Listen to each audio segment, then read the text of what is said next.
Well, welcome to church. How you feeling today? Come on, 1045, you good? Man, I'm so excited to be with you. Before we jump into the message, I just, again, want to just take on the tail end of our XO week. I want to just say thank you to every single one of you who serve. You understand the value of not just coming to church, but being the church.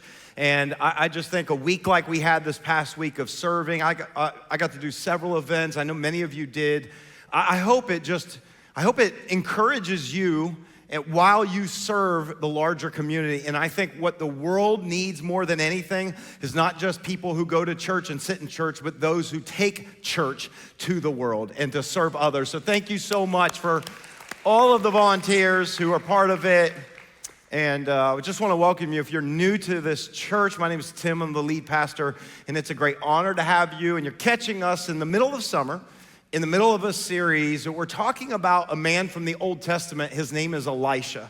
And I think sometimes there's a beauty in not just looking at a passage, but a person. And the story of Elisha is that he was a prophet that God used to not only speak his word to his people, but here's the crazy thing about Elisha's story, if you follow it, is that it's filled with amazing miracles. Like Elisha is one of the men that's credited with doing, I would say most, maybe next to Moses, most of the miracles that we hear about in the Old Testament. He probably did more than anybody else. And God just used him in a really powerful way. And if you kind of look at his story, can I just be honest, and you read some of the miracles that God did through him, you kind of almost can get this feeling like, this is like almost like a legend. You know how there's some people that are legendary and over time their story becomes a little bit more legend than reality, and you're kind of like, come on, did that really happen? This is almost like folklore. Is this real? But I understand that, but when you follow his story, there's just so many miracles that happen. Now, as I say miracle, I don't know what comes to your mind. I don't know what you think a miracle is. I have found that sometimes in our culture, we downplay or we kind of loosely use the term miracle so much that it's kind of lost its real meaning. You know, it's like some of you probably thought, man, we got to church on time today. It was a miracle. Okay, that's not a miracle. It's pretty close to an act of God for a lot of you. I get it, but that's not a miracle, right? A miracle is whenever there seems to be supernatural intervention in this world.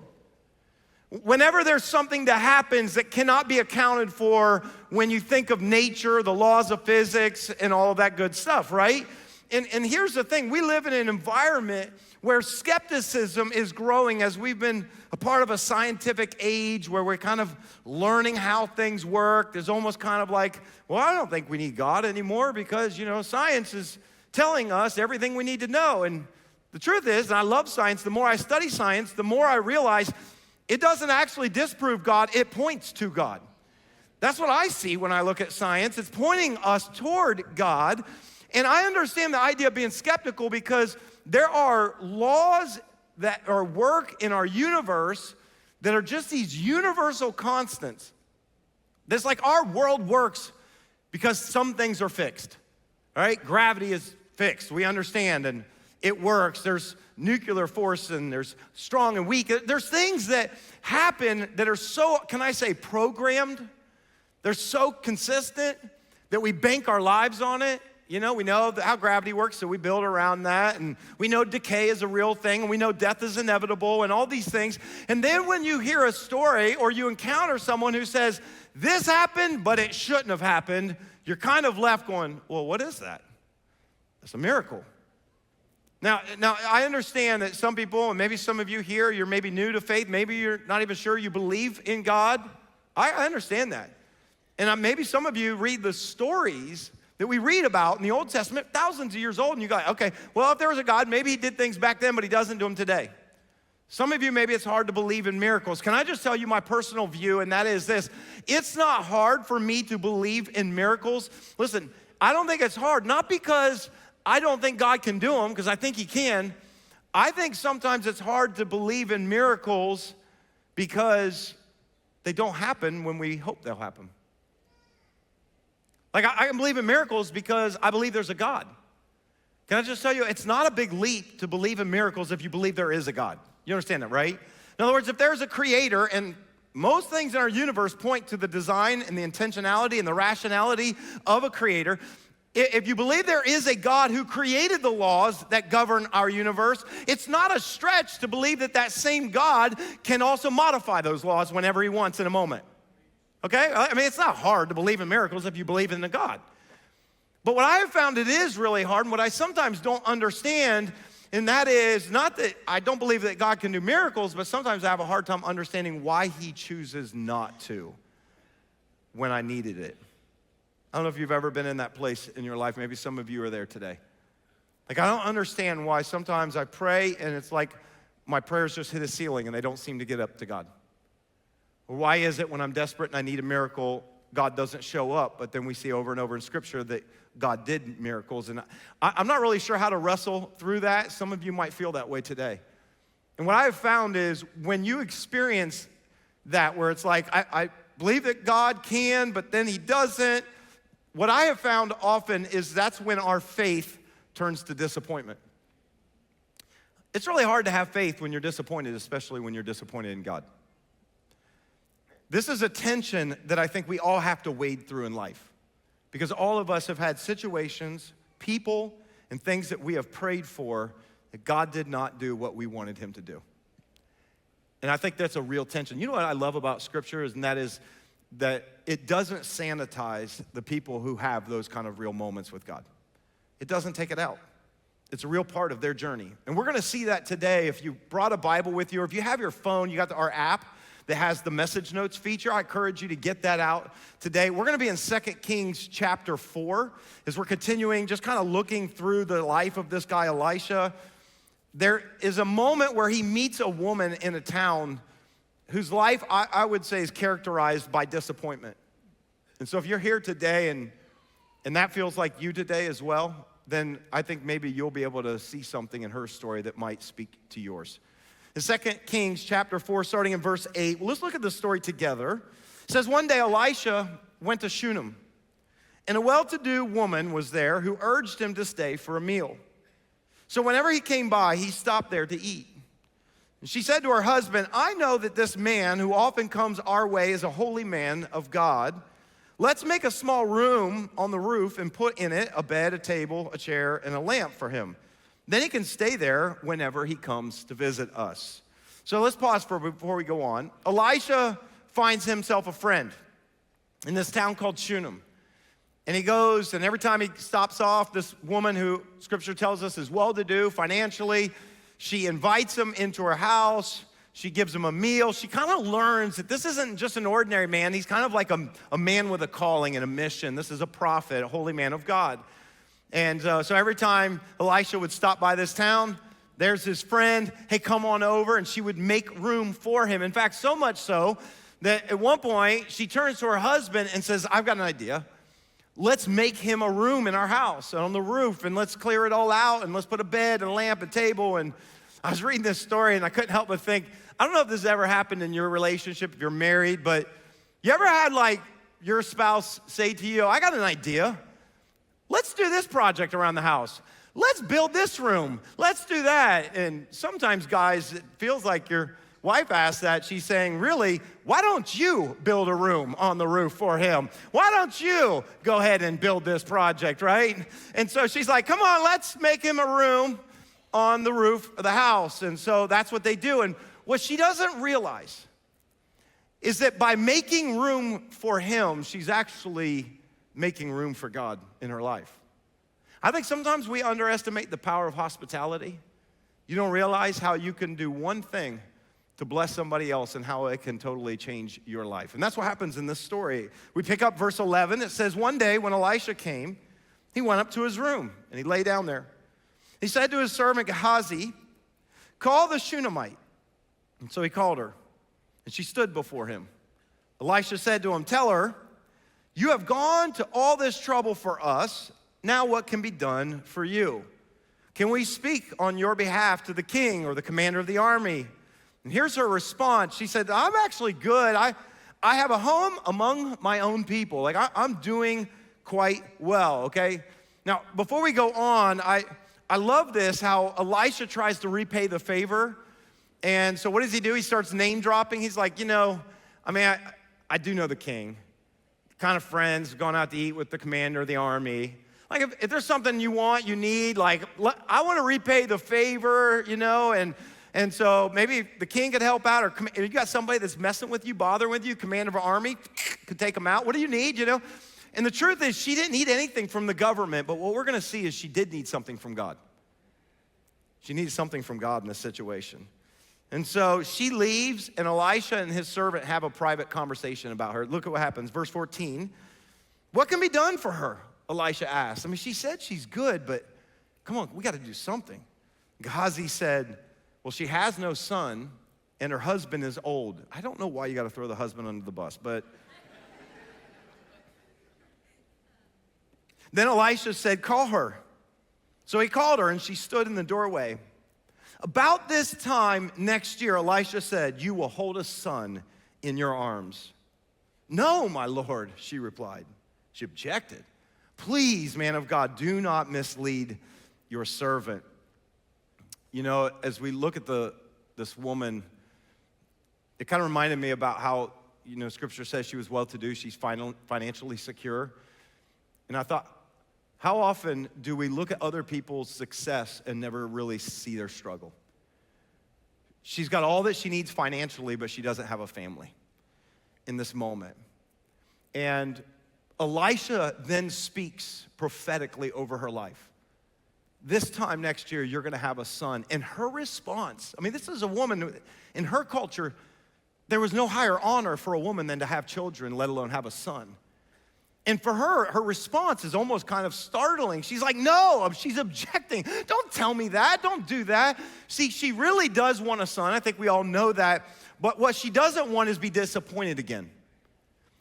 What I hear in her response is someone who's been disappointed probably years or decades, who has maybe tried everything they can to have children, and she still can't have a child. What I hear is disappointment in her voice. And what I know to be true, it's not just her, but this is all of us, because this is life. And that some of you that are here even now, you're watching this, you know the bitter taste of disappointment as well. Some of you know the pain that this woman feels, that your journey has been marked by infertility or miscarriage. And this has been your prayer for years, maybe longer, and nothing's happened. Life can be so bitterly disappointing sometimes. Some of you know the disappointment of your parents getting divorced when you were young, and you wanted so badly for them to stay together, and you prayed, and you even did prayer requests in Sunday school, and they still got divorced, and you haven't had much relationship with one of your parents, and it's kind of just led to being a little jaded toward life. Or when you got married, you had just this image in your mind of what it was going to be like to grow old with this person and build a family with this person. It was going to be so incredible. And then one day they just came to you and said they want out of the marriage. And you find yourself divorced and alone. And never imagined you'd be in this place. Or maybe you find that when you go to the doctor because you're not feeling well, that after tests the doctor says that you have a chronic diagnosis and there's really no cure for it. And that it just is going to debilitate your body over time. And it's just something you have to live with. Or you tried your business and then it failed and you end up filing bankruptcy. Life is full of so many disappointing moments. We all understand that, don't we? And there's no one in this room that doesn't know the ache and the pain of heartache and loss and betrayal and disappointment. And what I've found is that when you stack disappointment after disappointment, the tendency is that it can become a lens by which you view life. And all of a sudden you feel so jaded and you feel bitter about life. If you've been in that place, and some of you are in that place today, if we're real honest, it's hard to manage our faith in a situation like that. Like in one sense, we come to church and we hear that God is able and we sing songs about God doing miracles, but then we walk out and we continue to pray and nothing happens. How do you manage your faith in those kind of moments? Because what I have discovered about life, and some of you maybe are like trying to process and realize, is God real or not, is that life sometimes can be really sour, can't it? It can be really bitter. In fact, I imagine some of you feel like when you think about your life, this is what it looks like. You ever feel like you ask God to do something, but all you end up getting are lemons? It's sour. It's bitter. There's an old prophet in the Old Testament also one time said that life is like a box of chocolates because you never know what you're going to get. But I think a lot of us know that life maybe doesn't feel like a box of chocolates. It feels a little bit more like a bowl of lemons. And there's this adage that we've probably all grown up around and we've heard. There's this old cliche, right? When life gives you lemons, okay, you all heard it, right? When life gives you lemons, make lemonades. Can I be honest with you? I'm not really sure what to do with that. It's a really cute phrase. I think it was definitely created by someone who's just massively optimistic, probably not a realist like me. You know, they're the person that's like nothing bad ever seems to happen to them. They're happy-go-lucky. You know, their business might have failed, and they're like, just do it again. You're like, what do you mean? I just spent 5 years of my life trying to. This was created by one of those people, right? But I understand the idea. The idea is, what does it look like to live with a positive perspective on life? When life gives you lemons, make lemonade. All right. Well, let's do that. Let's make lemonade. All right? That's what we're supposed to do. Life gives you lemons, you make lemonade. Okay. So what does that mean? I guess that means that, you know, even though we can't have children, and we want to have children, and we've tried, and we've done a lot of tests, and they're very expensive, and it's not working, I guess I just got to look at the bright side. I mean, at least we're still dinks, double income, no kids. I guess it's not what I wanted, but I don't know I'm just saying, what does that mean? When life gives you lemons, make lemonade, you know? Maybe you want to get married so badly and you've been on the hunt, you've been looking for years and it just hasn't happened yet. And I got to squeeze every bit I can out of these bad, you know, and I'm still single. But you know what? I'm going to have a positive outlook. At least I can play golf whenever I want. This is so great, you know. What does this mean when life gives you lemons, make lemonade? I don't even know, you know. I mean, you might be really sick and, you know, the doctor says that there's nothing they can do about it. And it's a really unfortunate situation, but at least I've got good insurance. I mean, I guess there's something positive that I can lean onto, right? What does it mean when we say that life gives you lemons, make lemonade? I guess it means that I just got to squeeze every little bit that I can out of this so I can make something really good out of it. Lemonade. Who here would like to taste my refreshing glass of lemonade? Anybody here want to drink? Anybody want to drink? Well, I'll try it. Oh, gosh. Oh, that was worse than the 9 o'clock. Oh. That is not lemonade. But isn't this the question that we're like, how do I get the most out of disappointment? Right? How do I squeeze the most out of the hand I've been dealt, the lemons that I've got in life? And the truth is this, you can't make lemonade from lemons. But some of us, that's the only ingredient we have. How do you make lemonade when all you've been given is disappointment and pain? When it doesn't work? And this is a cliche, like this is somehow supposed to encourage me, but the reality is I can't make lemonade from what I've been dealt, from lemons, and here's why, because something's missing. Because I don't have what it takes to turn this situation into something better. And whenever we get to a place in life where we're missing something, where we don't have what we really need in order for life to move the way we think it should, these are the spaces where we need faith. I'm talking about faith. This is where we need faith. And so this woman who finds herself in a situation where she needs faith. And Elisha says, by faith, this time next year, you're going to be able to have a child and hold him in your hands. Let's pick it back into her story, because I think this story is really important. In verse 17, it says, but the woman became pregnant. Miracle, right? It's a miracle. And the next year, at about the same time, look what happened. She gave birth to a son, just as Elisha told her. This is a miracle. And the child grew, and one day he went out to his father, who was with the reapers in the field, and he said to his father, my head, my head. And his father told his servant, carry him to his mother. And after the servant had lifted him up and carried him to his mother, the boy sat on her lap until noon, and then he died. And so she went up and laid him on the bed of the man of God, then shut the door and went out. She called to her husband and said, please send me one of the servants and a donkey so I can go to the man of God quickly and return. How tragic this moment. Her greatest desire was to have a child, and she has one. God did a miracle. And then this child starts to grow up, and then he gets sick. So sick that in one day's time, he dies. Like, this is crazy, where her life is categorized by disappointment. Elisha shows up with a word of hope. She doesn't want to get her faith and her hope up.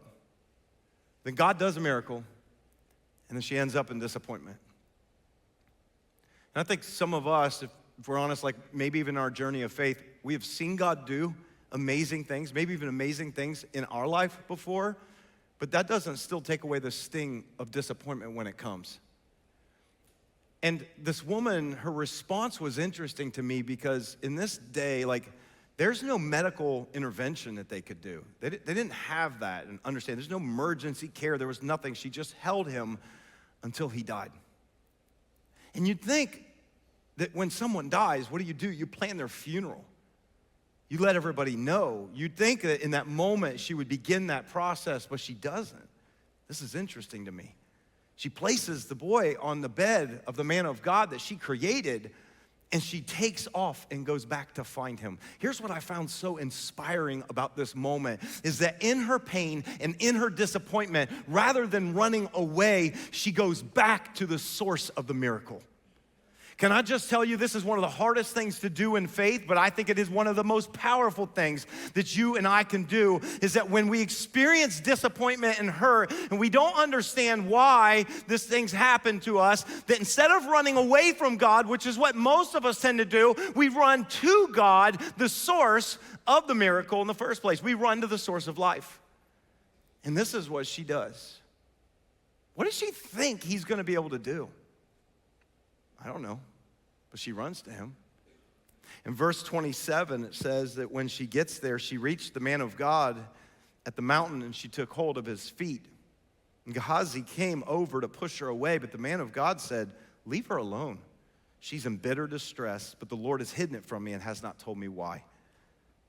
Did I ask you for a son, my Lord? She said.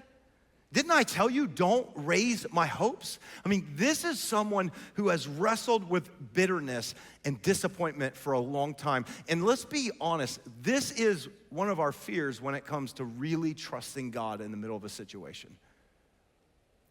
I think that sometimes in the church, because I understand there's almost an expectation that we just all need to believe, and we all just gotta be positive. We all have to pretend we're a certain way spiritually. I think there's a lot of us, I'm just gonna say it, that we don't verbalize sometimes when our faith is so low and doubt has consumed us. That we don't verbalize, it's like, I wanna believe that God can, but I don't know what to do with my constant disappointment. I don't know how to manage this tension. This is real. I felt this, and I know you felt this. I don't know what to do with it. And so she just runs to the feet of the man who provided the miracle in the first place. And Elisha, he tries to send his servant Gehazi with his staff back to the boy. Go put my staff on him and Maybe God will do something. And he tries and nothing happens. And so Elisha goes. And look at verse 32 with me. It says, when Elisha reached the house, there was the boy lying dead on this couch. And he went in and he shut the door on the two of them, just them, and he prayed to the Lord. Then he got on the bed and he lay on the boy, mouth to mouth, eyes to eyes, hands to hands. And as he stretched himself out on him, the boy's body grew warm. Elisha turned away and walked back and forth in the room, and then he got on the bed and stretched out on him once more, and immediately says that the boy sneezed 7 times and opened his eyes. And Elisha summoned Gehazi and said, call the Shunammite. And he did. And when she came, he said, take your son. She came in, fell at his feet, bowed to the ground. Then she took her son and went out. I think we'd all agree this is one of those like really rare, unique situation that just kind of oozes with divine intervention, right? I mean, this is not some ancient version of CPR. You know that, right? This may be GPR. This is maybe God's powerful resuscitation, but this is not CPR, what's going on. This is a man of God who prayed and prayed first, and then he just boldly laid on top of him, like believing that God was gonna somehow take his life and transfer and would bring this boy back to life, and he does. This is a miracle. And when I read stories like this, I am amazed at the miracle. We probably all are. But do you know what I was even more amazed by, if I could be honest with this, reading this story? I think I'm even more amazed by this woman's faith.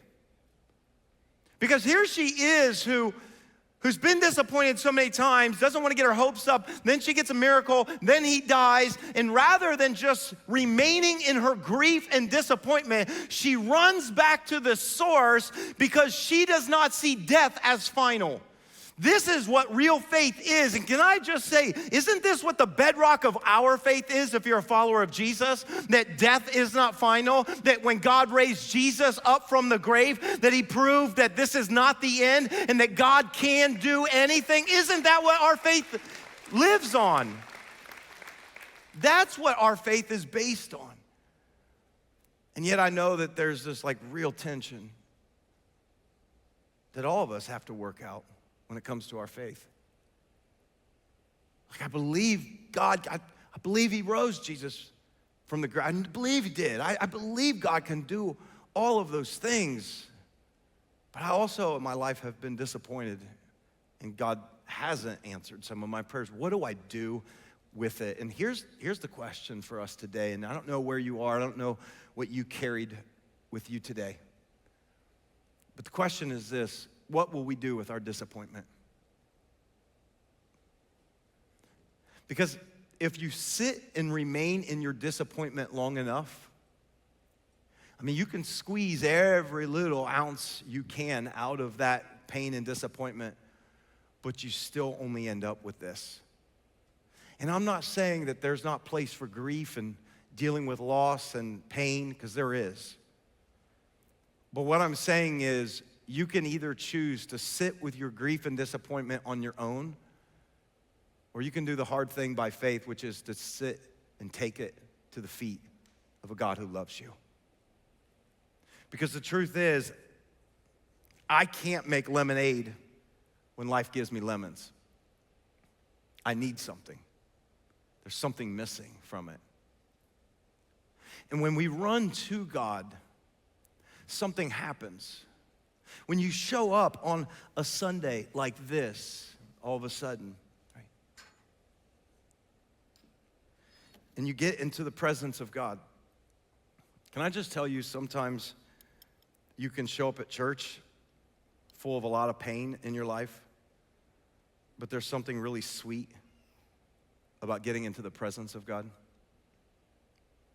Do any of you know what it's like to sit in the sweet presence of God on a Sunday when you're hurting and you're broken, and there's something about when the band begins to play and sing, and you don't know why, but you just feel a warmth come over you. You feel a comfort rest on your soul in that moment. You encounter the very real presence of God's Spirit, and there's something really sweet about that. And sometimes what we need more than anything else in our disappointment is not to run away from God, but it is to run into his presence. Because we need something.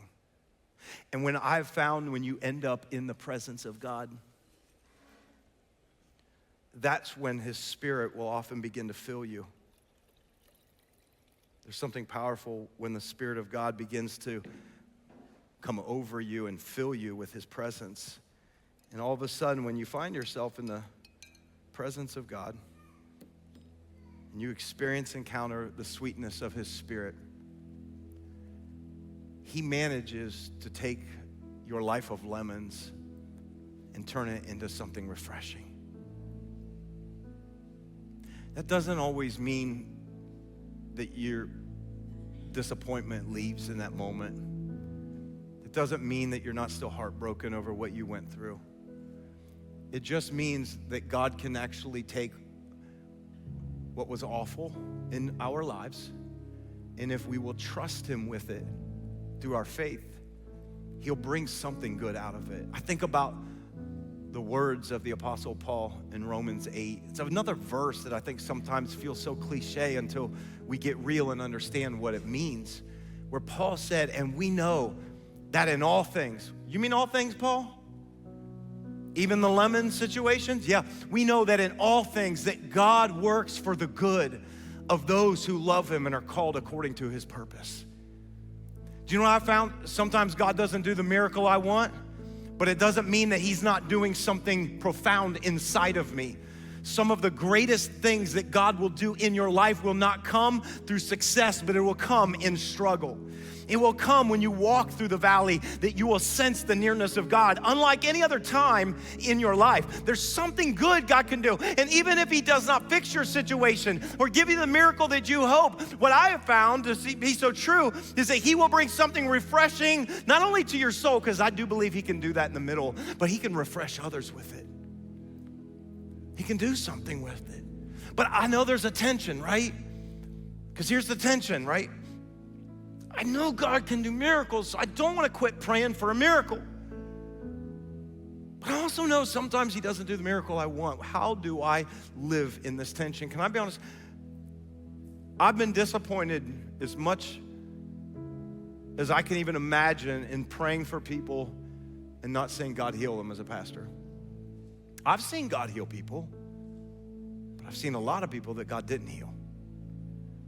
And I find myself sometimes just going, what do I do with this, God? I don't want to be someone who just settles and goes, well, okay, just God will work it for good. So just, I know it feels awful, just he'll work it for good. And I do believe he will. But I also want to be the same person that also still believes that God can do miracles till the very end. Until God calls me home, I want to believe that he is still a miracle working God. Does anybody else have that kind of faith? I just want to believe that. And so I didn't know how to handle this tension.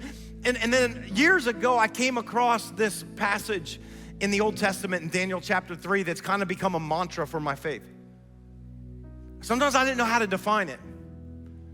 But it's a story you find in Daniel chapter 3 with these three young men that were Israelites that were taken in captivity to Babylon. And the king at this time, his name was Nebuchadnezzar, and he erects this massive idol, 90 feet tall. And he says, everybody in my kingdom has to bow down and worship this idol. Otherwise, you're gonna be thrown into the furnace and fire. In other words, you prove you're loyal to me. That's what he's saying. And these three young Hebrew boys were like, we can't do this. This violates our faith. And so they brought him before the king. And the king says, one last chance. We're gonna play music. You better bow down and worship this image. And their response to me has been, for me anyways, has kind of helped define and shape what faith looks like for me. And maybe this will help you. In Daniel chapter 3, verse 17 and 18, here's their response to the king. They said, if we are thrown into the blazing furnace, the God we serve is able. Can they all say is able? Say it with me, is able. The God we serve is able to deliver us from it, and he will. Everybody say he will. He will deliver us from your majesty's hand. And then verse 18, but even if he does not, say that phrase with me, but even if he does not, we want you to know, your majesty, we will not serve your gods or worship the image of gold that you have set up. Can I tell you, this is what real faith looks like. You say, I don't know, and I'm wrestling in my mind, in my soul, and I don't know what faith, and okay, God, I trust you, you're gonna make something good, it's awful. Do I still believe you for doing miracles? Yes. The answer is both, and this is what real faith looks like to me. It's this thought that I know God is able, and I believe he will, but even if not, I trust him. I trust him. In fact, can we all say this out loud together? I want us to get this in our soul today, because I believe that God wants to inspire some of you who have been disappointed back to faith today. Let's say it out loud together. I know God is able and believe he will, but even if not, I trust him. That's what faith looks like. I know God is able to heal. I believe he will. I'm gonna boldly pray and believe that, God, you'll heal me. And I believe he's able, but even if he does not, you know what? I trust God's gonna make lemonade out of my situation. I know God can change my situation. I know God could give us a child. I know God could turn our finances around. I know God can rescue. God, I am believing you for it. And if you don't, then I'm just gonna trust that, God, you have a great purpose in mind, and I believe you're gonna bring good out of it. Come on, why don't you stand up with me today? I don't want to just preach about faith. I want us to make room to exercise our faith. I don't want to just talk about a God who does miracles without providing an opportunity for us to ask him for a miracle. I don't know what your situation is. I don't know what some of you carried into this place. I don't know what kind of disappointments you've had in life. I don't know the things that you stopped praying for. But I want to take a little bit of time. I want to make some room for the Spirit of God to meet us, to take what has been sour and in his presence, turn it sweet. And I want to be the kind of people that believe God still does miracles. That until he brings me home, I'm not gonna stop praying for the thing that I'm asking God to do in my life. Amen? Amen. Come on, let's bow our heads. Let's close our eyes. Let's create some room. God, right now in this moment, you know every heart. You know every situation. You know every broken person who's here today. You know every person who's carrying massive disappointment, that life has been so bitter, that God, maybe that there was a time when someone had faith, they had faith, but because of this, they've just kind of walked away from you. But today, God, we just come with an attitude and a spirit of faith. I believe, God, that there is a gift of faith and your grace in this space right now, in this moment.